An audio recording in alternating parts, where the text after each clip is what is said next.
Salam sejahtera, saya Alviana Zujuanis, BP 22110205 daripada kumpulan 9, Section 12. Saya akan memperkenalkan ahli-ahli kumpulan saya. Ahli kumpulan saya terdapat 10 orang dan saya merupakan ketua bagi kumpulan 9. Dan ini merupakan ahli-ahli kumpulan saya dan ahli lain akan berada di slide seterusnya.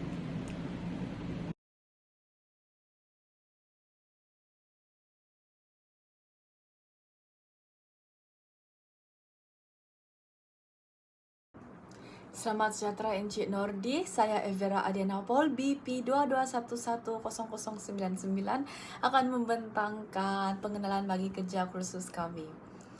Berbalisme adalah sebuah konsep atau sikap mental di mana seseorang menunjukkan ketidakpedulian atau keengganan untuk berubah, belajar atau menerima pemikiran baru. Istilah ini sering digunakan dalam konteks pendidikan atau pembelajaran di mana seseorang menunjukkan sikap yang menghalangi perkembangan atau kemajuan mereka. Individu yang terjebak dalam pola pemikiran berbalisme tidak mahu menerima kritik atau umpan balik, menolak idea baru dan bertahan pada cara fikir atau tindakan yang sudah mapan atau sudah biasa. Dalam konteks bahasa Melayu, bebal bermaksud bodoh, malas dan keras kepala. Dalam konteks yang lebih besar, berbalisme bermaksud lesu dalam berfikir, tidak menggunakan logik, malas berfikir, kasar, merosakkan estetik, tidak ilmiah dan tidak suka mengawasi diri sendiri. Mereka juga pasif, tanpa arah dan idenya terputus-putus. Antara ciri-ciri orang yang bebal adalah mereka tidak dapat mengenali masalah dan tidak dapat menyelesaikan masalah tersebut walaupun sudah ditegur atau sudah diberitahu. Mereka hanya bertindak balas pada keadaan sementara tanpa memikir atau berfikir dan membuat keputusan untuk memperbaikinya. Dan mereka juga hanya mengikuti apa yang mereka lihat tanpa berfikir. Nama saya Muhammad Syahrul Nazrin. Saya akan bincangkan tentang faktor berbalisme. Yang pertama dalam faktor yang mendorong kepada sifat berbalisme itu sendiri adalah sikap mementingkan diri sendiri, di mana mereka yang memiliki sifat ini, mereka suka menyalahi orang lain dan merasakan diri mereka terlalu betul dalam semua perkara. Yang kedua adalah mereka tidak berasa segan, silu dan malu terhadap kesalahan yang mereka lakukan kerana sifat kebodohan yang mendalam dalam diri mereka itu sendiri, serta mereka tidak mengakui akan kesilapan diri mereka. Mereka juga bersikap tidak acuh dalam melakukan satu perkara atau pekerjaan mereka, terlalu mempercayai kabar berita palsu yang tidak mempunyai bukti kokoh yang asas, serta tidak mempunyai sesuatu kesayaan. Seterusnya adalah orang biasa adalah bukan orang biasa saja yang mengalami dan memiliki sifat ini. Pemimpin juga tidak terkecuali memiliki sifat berbalisme ini, di mana segelintir pemimpin di negara kita khususnya begitu pandai, iaitu dengan adanya pemimpin bersifat berbalisme ini akan menyebabkan masyarakat menemui kegagalan untuk membangun dan maju ke hadapan, dan lebih parah dan memuridkan lagi apabila rakyat itu sendiri terikut-ikut dengan pemimpin yang memiliki sifat berbalisme ini, kerana pemimpin menjadi satu role model bagi rakyat. Dan sekiranya pemimpin itu sendiri memiliki sifat berbalisme ini, maka rakyat itu sendiri akan mengikuti jejak langkah mereka. Itu saja daripada saya. Selamat sejahtera, nama saya Prince Peter, berumur BA 22160-798, dan pada kali ini saya akan membentangkan tentang faktor bebalisme. Faktor bebalisme, kurangnya kesadaran dalam pendidikan.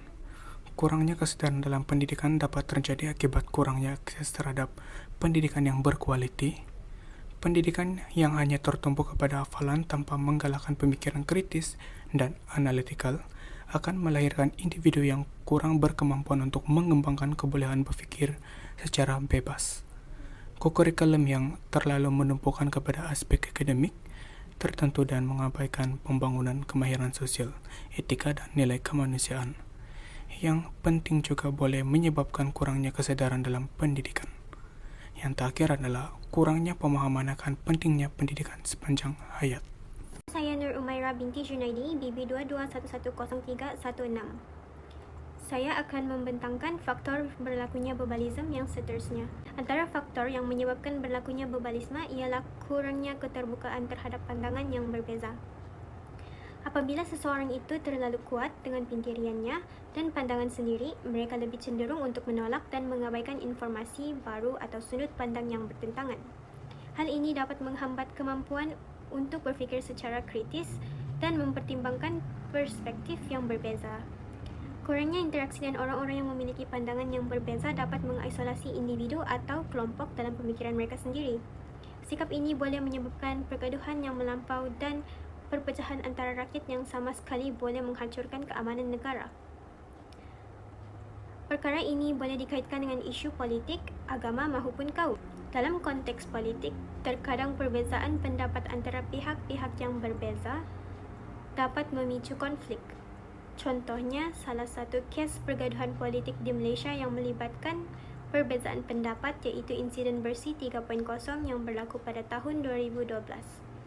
Pergaduhan ini melibatkan perbezaan pendapat yang berimplikasikan politik. Pemerintah menganggap demonstrasi tersebut sebagai ancaman terhadap ketenteraman umum dan kestabilan negara. Akibatnya, masyarakat berpecah belah dan saling menyalahkan serta tidak ingin menerima idea dan pendapat yang bertentangan dengan mereka. Hal ini menghasilkan sikap dan perilaku bebal di mana individu atau kelompok secara tegas menolak idea atau pandangan yang berbeza. Ini membuktikan sikap bebalisme ini memberikan banyak impak negatif kepada individu, masyarakat maupun negara. Salam sejahtera, nama saya Rosita Lewi, nombor metrik saya BB 22110-169. Saya akan membentangkan kesan bebalisme, yaitu yang pertama berlaku disebabkan ketaksupan intelek. Ketaksupan intelek berlaku disebabkan teknologi yang moden dan berkembang maju, yang dapat membawa ke alaf yang baru. Penciptaan inovatif dan berteknologi tinggi menyebabkan bebalisme secara sosial semakin berluas-luasa. Kesan daripada teknologi moden ini juga dirasai dari semua peringkat umur yang dapat mengubah cara manusia menjalani kehidupan untuk berfikir secara kritikal. Kesan ketaksupan intelek dapat kita lihat dari isu yang berlaku secara global dan lokal pada masa kini, yaitu isu plagiat atau lebih dikenali sebagai plagiarism. Golongan ini mampu untuk memberikan idea dan menciptakan sesuatu yang baru, namun disebabkan ketaksupan intelek untuk berfikir secara kritikal dan hipokrasi, mereka melakukan penyelenggaraan iaitu menyalin atau meniru hasil ilmiah orang lain. Oleh itu, golongan ini tertutup dengan konsep baru dan bongkah dengan teknologi disebabkan ketaksupan sehingga mewujudkan bebalisme sosial yang lebih ramai. Seterusnya, isu yang dapat diambil iaitu isu online scammer ataupun dikenali sebagai penipuan atas talian. Isu ini berlaku tanpa mengira peringkat umur dan pangkat. golongan ini juga mementingkan diri sendiri demi keuntungan sendiri, malah taksub dengan kepintaran diri sendiri, sehingga mereka kehilangan tujuan dan matlamat hidup, serta angkuh dan menolak ilmu daripada orang lain. Oleh itu, disebabkan ketaksuban intelek mereka menjadi bebal, walaupun golongan ini mempunyai intelek, kemahiran dan ilmu yang hebat dalam teknologi. Kesan globalisme mendorong kepada kemunduran Malaysia kerana Malaysia sukar berkembang serta menjadi lebih teruk ekoran kemiskinan dan kualiti pendidikan yang rendah di Malaysia. Perkara ini menjadi lebih teruk berlipat kali ganda akibat masalah dalam bidang ekonomi yang timbul. Kerapuhan perancangan ekonomi akibat rasuah yang dilakukan oleh kalangan pemimpin Malaysia. Perancangan ekonomi yang tidak mampu lagi dicapai akibat sifat kepimpinan yang bebal. Oleh itu, sikap materialistik dan mementingkan kekayaan berbanding kepentingan negara dapat dilihat melalui situasi apabila Presiden Bersatu Tan Sri Muhyiddin Yassin dan beberapa pemimpin Bersatu didakwa atas pertuduhan berhubung program Jana Wibawa. Masalah yang kedua timbul dalam bidang apabila fenomena perubatan kuasa politik berlaku, dilibatkan dua pihak yang bertentangan dan kuasa hanya ada satu. Orang Melayu merasakan mereka kehilangan kuasa apabila kejadian Barisan Nasional kalah dalam pilihan raya pada tahun 2018 menyebabkan ramai rakyat tidak dapat menerimanya, terutamanya orang Melayu.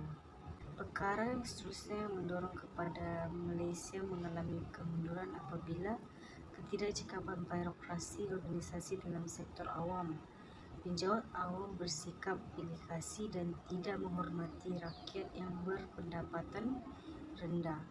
Sikap melengah-lengahkan urusan dalam organisasi kerajaan. Kemunduran Malaysia akan menjadi semakin teruk apabila globalisme semakin berleluasa kerana globalisme mampu membutakan orang yang berpendidikan untuk berfikir dan mempercayai perkara di luar batasan mereka, tidak menghargai maklumat logik dan empirikal atau pemikiran nasional, mendorong untuk menyebarkan mesej tanpa penjelasan logik, penyelidikan empirikal dan pemikiran nasional. Kesannya, ianya akan melahirkan golongan yang jahil seperti Fir'aun, Zamrud dan Abu Jahiliyah yang merupakan beberapa contoh tokoh globalisme politik kuasa yang terdahulu. Assalamualaikum, nama saya Nur Ankisina binti Aziza. Nombor kad matrik saya BC 2216025. Okey, kesan daripada sikap globalisme ini ialah timbulnya sikap menunding jari tanpa unsur periksa dalam kalangan masyarakat. Mereka merupakan individu yang miskin intelektual, iaitu mereka tidak mempunyai daya antisipasi. Ianya berpunca daripada sikap minda yang tertawan, iaitu captive mind. Saya dapat petikan ini daripada Syed Hussein Alatas, dan mereka ini cenderung menjadi seorang yang jadung, iaitu jahat, bodoh dan sombong. Mereka ini juga tergolong dalam golongan yang reaktif. Mereka ini tidak adanya kehalusan pekerti dan tidak pernah malu dengan kesalahan yang dilakukan, serta kekurangan intelek dengan kekurangan intelek mereka ini malah lebih memilih untuk terus menunding jari tanpa unsur periksa terhadap orang yang tidak bersalah. Buktinya, kita dapat lihat ada perasuah dalam kalangan pemimpin, dan apabila mereka tertangkap, mereka menuduh mangsa itu adalah rakyat. Kesimpulannya, tabiat globalisme ini perlu dihapuskan dan dibendung untuk demi generasi yang akan datang. Sekian daripada saya, terima kasih. Salam sejahtera kepada Dr. Nondi. Seterusnya saya akan membentangkan tentang kesan globalisme yang berlaku di dalam masyarakat, iaitu berlakunya kes jenayah dalam kalangan komuniti. Dari sudut sikap globalisme ini dapat menimbulkan kes jenayah dalam kalangan komuniti. Ia dapat dilihat kebanyakan berlakunya kes jenayah di kalangan komuniti ialah melalui sikap dan pemikiran globalisme yang ada dalam diri masyarakat itu sendiri. Ini sering berlaku di kalangan golongan yang pendidikan tinggi kerana tidak amanah dalam melakukan tugas. Pada masa kini, dapat kita lihat dengan mata kasar ialah sikap tamak dan sikap tidak amanah setiap individu yang berpendidikan tinggi. punca sebenar kerana sistem pentadbiran yang lemah di negara ini. Contohnya, jenayah ialah gejala rasuah, membunuh dan lain-lain lagi. Selain itu, sikap setiap individu yang berpendidikan tinggi, yang tidak beretika dan tidak mempunyai kehalusan, menunjukkan sikap tidak malu dengan kebodohan atau tidak saintifik dan terdedah kepada sikap tidak rasional. Kebodohan ini atau kebebalismaan ini merupakan kemalasan intelektual, kekerasan perwatakan yang tidak dapat disentuh oleh estetika, sikap acuh tak acuh, ketidakbenaran yang mudah dipercayai, tidak berwawasan, inovatif dan sama sekali tidak mempunyai kepekaan. Ini akan menyebabkan masyarakat akan terikut-ikut dengan pihak atasan yang mempunyai kebebalisme, terutamanya golongan remaja pada masa kini. Golongan remaja yang mudah terikut dengan persekitaran yang baru akan menyebabkan mereka mengikuti cara kepimpinan yang ditunjukkan oleh pihak atasan. Contohnya, jika pihak atasan mengambil leka terhadap isu yang berkaitan dengan dadah, ia akan membuat rosaknya golongan remaja, iaitu golongan yang bakal akan menjadi pemimpin pada generasi akan datang. Disebabkan ini, pihak atasan perlu memberi contoh yang baik supaya golongan remaja tidak terikut-ikut dengan bebalisme yang ada di dalam diri mereka. Contohnya, bebalisme yang berlaku di dalam parlimen yang berlangsung di Malaysia ini. Antara contoh yang dapat kita lihat beberapa tahun yang lepas ialah Datuk Seri Muhammad Najib Tun Razak. Sikap bebalisme Perdana Menteri ini, menurut Wikipedia, beliau merupakan Perdana Menteri yang dikenakan 42 tuduhan sekaligus dan beliau juga merupakan Perdana Menteri Malaysia yang pertama menghadapi dakwa jenayah. Dalam masa yang sama, menurut Astro Awani pada 18 November 2021 yang ditulis oleh Ridauddin Daud bertempat di Kuala Lumpur semasa mesyuarat rakyat, lebih 10 parlimen pembangkang menyuarakan rasa tidak puas hati terhadap pemberian rumah dan tanah yang mempunyai nilai yang tinggi sebagai hadiah kepada bekas Perdana Menteri Datuk Seri Najib Tun Razak kerana beliau dianggap atau disifatkan sebagai banduan, penyangat dan pencuri oleh dari sikap bebalisme dan sikap ketamakan beliau yang dulu. Itu saja dari saya. Terima kasih. Hai, nama saya Sheila binti Fardi, nombor matriks BC 22110058 dan saya akan menerangkan langkah pertama dalam mengatasi bebalisme, yaitu melalui pendidikan. Hal ini kerana pihak sekolah boleh lebih menerapkan pendidikan terhadap bebalisme seperti isu semasalah yang berlaku, yaitu rasuah, birokrasi dan sebagainya. Lepas tu, dengan penerapan yang ada dalam diri ini, masyarakat tidak mudah terpesong dengan apa yang berlaku kerana sekarang semua orang akan senang terjebak oleh media sosial ataupun surat kabar yang kena viral lah, yang orang bilang sekarang. Lepas tu kita harusnya memberikan penerapan berkaitan dengan pendidikan kepada masyarakat kini supaya mereka dapat membezakan baik dengan buruk. Lepas tu kita juga harusnya menerapkan nilai murni dalam pendidikan moral atau civic. Dan golongan bebalisme ini bukan sahaja fokus kepada ahli politik, tetapi juga sesiapa sahaja yang sombong dengan ilmu yang diperolehnya. Kita akan mendapat banyak manfaat daripada terhadap pendidikan di Malaysia, terutamanya memberikan peningkatan, menjaminkan keamanan dan sebagainya lah. Sebab kita ni bebalisme kan semakin banyak sudah di Malaysia, semakin berleluasa. Jadi kita harusnya memberikan nilai murni untuk pelajar dan remaja sekarang supaya mereka tidak mudah Hai, saya Sheila binti Fardi, nombor matriks BC 22110058. Selain daripada itu, saya akan membentang langkah kedua, yaitu melalui kempen kesedaran. Hal ini karena campaign ini boleh menjalankan kepada semua masyarakat lah, supaya mereka tidak mudah terpengaruh dengan golongan bebalisme ini. Dan juga dalam mengambil kesempatan menjalankan campaign kesadaran ini, kita juga boleh untuk mempertingkatkan isu yang berlaku dalam kalangan remaja dan dewasa. Oleh itu, campaign ini seharusnya menjalankan dengan cara yang berkesan, yaitu untuk mempertingkatkan hukuman kepada orang yang membuat kesalahan dan memberikan amaran kepada mereka dan juga sebagainya lah hukuman yang lain. Pas itu contohnya, kita boleh memberikan penekanan kepada masyarakat supaya mereka tidak mudah terpengaruh dengan rekan sebaya dan mereka tidak terikut dengan apa yang rekan sebaya buat, dan tidak akan ada tindakan turun-temurun ini kepada setiap orang lah. Lepas itu hal ini disebabkan ia bermula dengan ahli politik dan diangkat menjadi ahli parlemen, kemudian dia diangkat menjadi ahli kabinet. Dengan cara yang demikian, ia akan dapat menjelaskan sifat bebalisme yang ada di negara kita ini sangat kuat, walaupun sifat ini dikatakan parasit dan secara tidak sedarlah dalam kalangan masyarakat di Malaysia, tetapi kita haruslah menghapuskan semua parasit ini dan menjadikan semua ini sebagai penghalang untuk memajukan negara kita. Dan tuntasnya kita juga haruslah memberitahukan dan memajukan negara kita supaya tidak semakin mundur.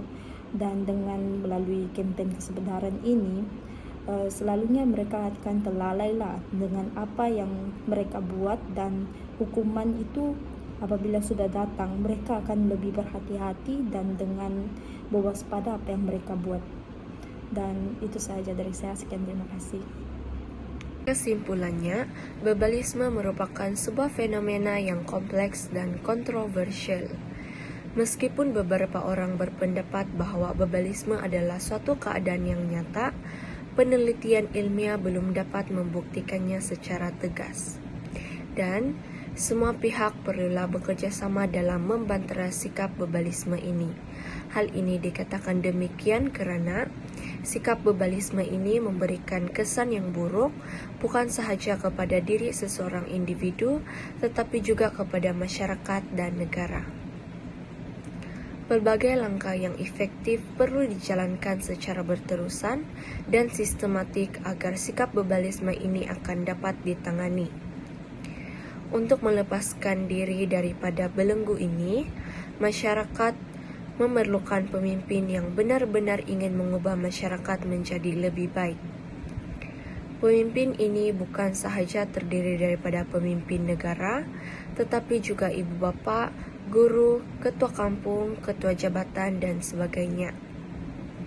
Paling penting, keinginan untuk mengubah masyarakat didorong bukan oleh sebab material, tetapi di atas semua oleh tanggungjawab dan cinta kepada masyarakat. Profesor Syed Hussein Alatas berpendapat bahawa pemimpin mestilah intelektual.